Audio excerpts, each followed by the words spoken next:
Hello everyone, welcome to CommerceNet Scholars. I hope you all are perfectly fit and fine. In today's video, we'll discuss three very important and relevant topics concerning marketing management, which will include market segmentation, market targeting and market positioning. Today we'll understand कि इन तीनों terms का meaning क्या है और ये किस reference में basically use किए जाते हैं, इनका मेन पर्पस क्या है मार्केटिंग जो हमारा स्ट्रैटेजीज होती है उनको अडॉप्ट करने के लिए। तो वीडियो स्टार्ट करते हैं। एक चीज़ जो इम्पोर्टेंट मैं आपको ये बताना चाहती हूँ वो ये कि इन तीनों टॉपिक से हर साल एग्जामिनेशन में क्वेश्चन ज़रूर आते हैं, तो इन टॉपिक्स को बहुत अच्छे से समझिएगा, बहुत अच्छे से पढ़िएगा और इन टॉपिक्स को अच्छे से समझने के लिए आपको वीडियो ध्यान से देखनी होगी, वीडियो कंप्लीट देखनी होगी। तो reminder for you all, do watch the video till the end. If you like the video, do give it a like, share it with your friends as much as possible, and most important of all, subscribe the channel if you haven't subscribed yet. Let's proceed with today's first topic, that is market segmentation. Now, जब हम market segmentation को समझना चाहते हैं तो सबसे पहले focus करेंगे हम इस वर्ड पे जो कि है हमारा सेगमेंटेशन। सेगमेंटेशन यानी कि किसी चीज़ को छोटे छोटे टुकड़ों में, छोटे छोटे सेगमेंट्स में डिवाइड कर लेना। तो बेसिकली हम मार्केट सेगमेंटेशन में हम क्या कर रहे हैं, बेसिकली हम अपने मार्केट को इस तरह से डिवाइड करते हुए again we are focusing on making a collective market और a focused market so that हम एक सेगमेंट ऑफ मार्केट पे बेटर फोकस कर पाएँ। First point says it refers to aggregating prospective buyers into group or segments with common needs. यानी कि जो भी हमारे prospective buyers हैं, जो हमारे customers हैं, उनको उनके common needs के according aggregate करना। aggregate करना मतलब साथ में लेकर के आना। और जो common needs, मान लो किसी की common need फूडिंग है तो वो एक ग्रुप में है, किसी की कॉमन नीड शेल्टर है वो एक ग्रुप में है, किसी की कॉमन नीड क्लोथिंग है वो किसी एक ग्रुप में है। या फिर अगर हम स्पेसिफिकली क्लोथिंग को लेके चले तो हमारे जो इंडियन या एथनिक ड्रेसेस के जो कस्टमर्स हैं वो एक ग्रुप में हैं, फिर वेस्टर्न के जो हमारे कस्टमर्स हैं वो एक ग्रुप में है। तो बेसिकली हम क्या कर रहे हैं कि अलग अलग ग्रुप तो बना रहे हैं लेकिन उस ग्रुप में एक होमोजेनिटी है, एक यूनानिमस फीचर है, एक सिमिलर फीचर है कि उस पर्टिकुलर ग्रुप से वही सारे कस्टमर्स या वही सारे कंज्यूमर्स आ रहे हैं जिनकी कॉमन नीड्स हैं।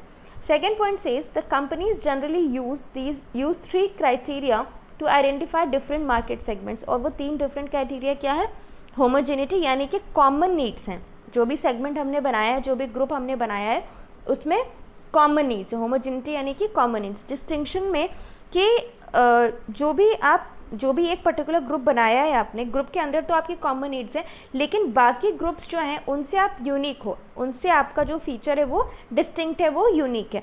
और थर्ड जो है हमारा वो है रिएक्शन, जो कि इंक्लूड करेगा हमारा रिस्पॉन्स क्या है मार्केट के लिए। जो भी हमारा ग्रुप ऑफ कस्टमर्स है, जो भी हमारा सेगमेंट ऑफ कस्टमर्स है, उसका रिस्पॉन्स क्या है मार्केट के लिए, वो आएगा हमारा रिएक्शन में। नेक्स्ट पॉइंट की बात करें अगर, the basis of market segmentation, market को डिवाइड करने का बेसिस क्या है, मार्केट सेगमेंटेशन का बेसिस क्या है, वो चार ब्रॉड कैटेगरीज हैं जिनके बेसिस पे मार्केट को हम डिवाइड करते हैं। सबसे पहला है हमारा जोग्राफिक यानी कि आप जो भी आपकी कंट्री के बॉर्डर्स हैं, बेसिकली एरिया समझ लो, ठीक है, जो भी आपके एरिया हैं या बॉर्डर्स हैं उनके बेसिस पे जो भी डिवीजन हो रहा है वो कहलाएगा जोग्राफिक। यानी कि नॉर्थ इंडिया में मान लीजिए एक पर्टिकुलर कल्चर या कस्टम फॉलो होता है तो उनकी नीड्स के अकॉर्डिंग आपने उन कस्टमर्स को ध्यान में रख के एक पर्टिकुलर सेगमेंट बनाया। साउथ इंडियन कस्टमर्स के लिए आपने एक अलग सेगमेंट बनाया उनकी नीड्स और कस्टम्स को ध्यान में रखते हुए।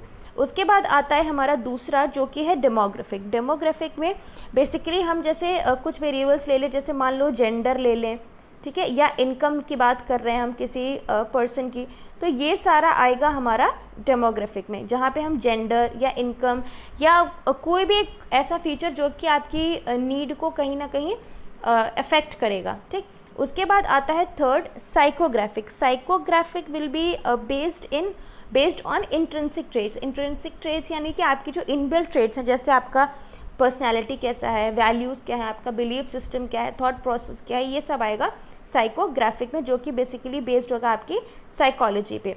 उसके बाद आता है लास्ट हमारा जो कि है बिहेवियरल, यानी कि आप किस तरह से बिहेव करते हो किसी एक स्पेशल सिचुएशन में, आपका एक स्पेसिफिक रिएक्शन क्या है किसी भी प्रोडक्ट के लिए, और कैसे आप डिसीजन मेकिंग प्रोसेस तक आप पहुंचते हो, आप क्या क्या स्टेप्स ले रहे हो, वो कहलाएगा आपका behavioural. So I just hope कि मार्केट सेगमेंटेशन आपको बहुत अच्छे से क्लियर हो गया होगा। नेक्स्ट बात कर लेते हैं टारगेटिंग के बारे में। अगर हम टारगेटिंग की बात करें तो टारगेट वर्ड जो है इसमें वो हिडन है। इसमें क्या हिडन है? हमारा टारगेट वर्ड। तो टारगेट हम कब बनाते हैं? जब हमें किसी एक पर्टिकुलर चीज़ पे बहुत अच्छे से फोकस करना है, हमें ध्यान देना है, हमें अपना पूरा का पूरा फोकस उसी जगह पे लगाना है। तो टारगेटिंग का जो कंसेप्ट है मार्केटिंग में वो यही करता है कि हमें पूरे मार्केट में हमारा एक जो बेसिक एम होगा वो यही होगा कि हम ज़्यादा से ज़्यादा मार्केट एरिया कवर करें। लेकिन पूरे मार्केट को कवर करने के बाद भी हमारा टारगेट मार्केट क्या, हमारे टारगेट कस्टमर्स कौन से हैं, ये हमें फाइंड आउट करना होता है। जैसे मान लीजिए अगर हम बेबी प्रोडक्ट्स में डील करते हैं तो हमारा टारगेट मार्केट क्या होगा? इन्फेंट्स होंगे, ठीक है। जो भी बेबी केयर प्रोडक्ट्स होते हैं, चाहे वो क्लोथिंग हो, चाहे वो उनका ऑयल हो, चाहे वो टैल्क हो, कुछ भी, anything related to the need of the babies will be our target market. अगर हम कॉस्मेटिक्स लेकर के चलते हैं और हम स्पेसिफिकली अगर टीनेजर्स की बात करें तो उनके हिसाब से हम अपने प्रोडक्ट्स को डिज़ाइन करें, डिवाइस करें, तो वो एक तरह से हम क्या करें कि अपना हमारा वैसे तो हमने पूरा मार्केट कवर कर रखा है, लेकिन उस मार्केट में भी हम एक टारगेट सेट कर रहे हैं कि ये हमारे मेन कस्टमर्स हैं, हमें इनके अकॉर्डिंग अपने प्रोडक्ट को आगे लेकर के जाना है। तो first point says it is a process of selecting the target market from the entire market. क्या है ये? Selecting the target market from the entire market. पूरे मार्केट में से हमें एक अपना टारगेट मार्केट सेलेक्ट करना है। Second point says it consists of group of buyers to whom the company wants to satisfy or for whom the product is made, price is set, promotion and distribution efforts are made। एक particular group of buyers को हमें select करना है जिनके लिए company special efforts डालेगी, उनको satisfy करने के लिए प्राइस सेट करेगी, प्रमोशन और डिस्ट्रीब्यूशन एक्टिविटीज़ कैरी फॉरवर्ड करेगी, ठीक है। तो ये हो गया हमारा टारगेटिंग। अब हम बात कर लेते हैं पोजिशनिंग के बारे में। Now as far as positioning is concern, simple language में आप ये समझ लीजिए कि आप अपने प्रोडक्ट को मार्केट में एक पोजीशन दे रहे हैं, एक कह सकते हैं कि एक अलग लेवल पे लेकर के जा रहे हैं। तो अगर इसको अगर मार्केटिंग के लैंग्वेज में समझें तो जब हम अपने प्रोडक्ट को कुछ बेटर तरीके से प्रेजेंट करते हैं मार्केट में in comparison to what competitors are portraying, वो सिचुएशन कहलाती है market positioning. First point says it refers to the ability to influence consumer perception regarding the product or brand relative to customers। ये line बहुत important है, the product or brand relative to competitors, right? Basic हमारा focus क्या है कि जो भी हमारे competitors हैं उनको हमें ध्यान में रखना है और उस हिसाब से अपने प्रोडक्ट को उनके प्रोडक्ट से बेटर दिखाते हुए उनको एक पोजीशन देनी है मार्केट में कि हमारा प्रोडक्ट बेटर क्यों है। Second point says its objective is to establish the image or identity of a brand or a product so that consumers perceive it in a certain way। Focus किस पे है? एक image या identity establish करना है brand का, हमें image या आइडेंटिटी इस्टेब्लिश करना है ब्रांड का कि एक टैगलाइन सुनते ही कंज्यूमर के दिमाग में फट से आ जाए कि वो किस प्रोडक्ट की एक्चुअली बात हो रही है। अगर दो लोग बात कर रहे हैं तो किस प्रोडक्ट के बारे में बात कर रहे हैं, ठीक है। अगर जैसे मान लो एकदम से अगर कोई बोल दे I get something ready for you in 2 minutes, तो 2 मिनट में बनने वाली चीज़ जो हमारे दिमाग में बिल्कुल सेट है वो है मैगी। तो ये एक तरीके से उन्होंने पोजिशनिंग की है ना मार्केट में। मैगी ने अपना जो ब्रांड है उसको इस तरह से पोजीशन किया है कि कस्टमर्स के माइंड में वो एकदम फिट बैठा हुआ है कि 2 मिनट में अगर कोई चीज़ बन सकती है तो वो है मैगी, ठीक है। थर्ड पॉइंट कहता है an effective market positioning strategy is followed as under. ये डिफरेंट स्टेप्स हैं, फॉलोइंग स्टेप्स हैं। सबसे पहला है जिसमें determine company's uniqueness by comparing it to competitors. आपकी कंपनी क्यों यूनिक है या आपका प्रोडक्ट या आपका ब्रांड क्यों यूनिक है, ये आपको फाइंड आउट करना है इन रिलेशन टू कंपेटिटर्स। अगर मान लो जैसे 2 लोग पेन बना रहे हैं, ठीक है, अब आपका पेन दूसरी कंपनी के पेन से बेटर क्यों है आपको ये बताना है। या फिर आप कोई फूड प्रोडक्ट बना रहे हो, जैसे मान लो आप कोई डेयरी प्रोडक्ट बना रहे हो, आप मिल्क में डील कर रहे हो, तो आपका मिल्क दूसरे के मिल्क से बेटर क्यों है आपको ये बताना है। आपके बिस्किट्स दूसरे के बिस्किट से बेटर क्यों है आपको ये बताना है, ठीक है। सेकेंड पॉइंट कहता है आइडेंटिफाई करेंट मार्केट पोजीशन। अब कंपेयर करने के बाद आपने यूनिक क्यों है आप ये तो फाइंड आउट कर लिया, उसके बाद आपको ये देखना है कि अभी तक जो आप प्रोडक्ट मार्केट में अपना लॉन्च कर चुके हो, जो प्रोडक्ट आप आगे पोजीशन करना चाह रहे हो, उसकी करेंट सिचुएशन क्या है मार्केट में, वो अभी कहाँ स्टैंड कर रहा है मार्केट में, उसकी क्या करेंट पोजीशन है मार्केट में। थर्ड कहता है कंपेटिटर्स पोजीशनिंग एनालिसिस। अब अपनी पोजीशन एनालाइज करने के बाद हमें ये देखना है कि कंपेटिटर जो है हमारा, उसकी क्या पोजीशनिंग है मार्केट में, कि उसका प्रोडक्ट कहाँ स्टैंड करता है, उसकी क्या स्ट्रैटेजी है।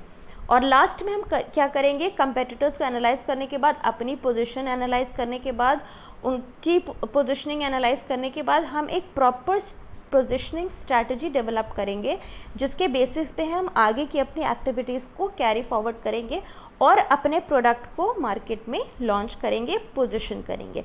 अच्छा, जब पोजीशनिंग की बात होती है तो एक बहुत इंपॉर्टेंट टर्म आ जाता है, वो होता है मार्केट रीपोजिशनिंग। कौन सा होता है? Market repositioning. मार्केट रीपोजिशनिंग में क्या कर रहे हैं हम कि हमारा कोई एग्जिस्टिंग ब्रांड है या एग्जिस्टिंग प्रोडक्ट है, उसमें हम कुछ माइन्यूट या मेजर चेंजेस कर रहे हैं, सो दैट हम उसको पहले से बेटर दिखा सके और बेटर वे में उसको मार्केट में हम प्रेजेंट कर सके। एक कह सकते हैं कि ज़्यादा कस्टमर बेस या ज़्यादा टारगेट कस्टमर्स को हम अचीव कर पाएँ। तो this is what market repositioning is all about. Generally ये तब किया जाता है रीपोजिशनिंग जब आपका प्रोडक्ट है वो मार्केट में डिक्लाइन की तरफ जाने लगता है, तो आप उसमें कुछ एक्स्ट्रा फीचर्स, कुछ एड ऑन फीचर्स, कुछ एड ऑन इंग्रेडिएंट्स, कुछ क्वालिटीज़, कुछ ऐसा करते हैं जिससे कि कस्टमर्स आपकी तरफ अट्रैक्ट हो, कुछ एडवांस उसमें आपको, कुछ यूनिक आपको उसमें ऐड करना होता है। तो this was all about the 3 important concepts, that is market segmentation, targeting and positioning. I hope all the 3 concepts are clear to you all. If you have liked the video, please do give it a like and subscribe the channel if you haven't subscribed yet. That's all for today. Thank you.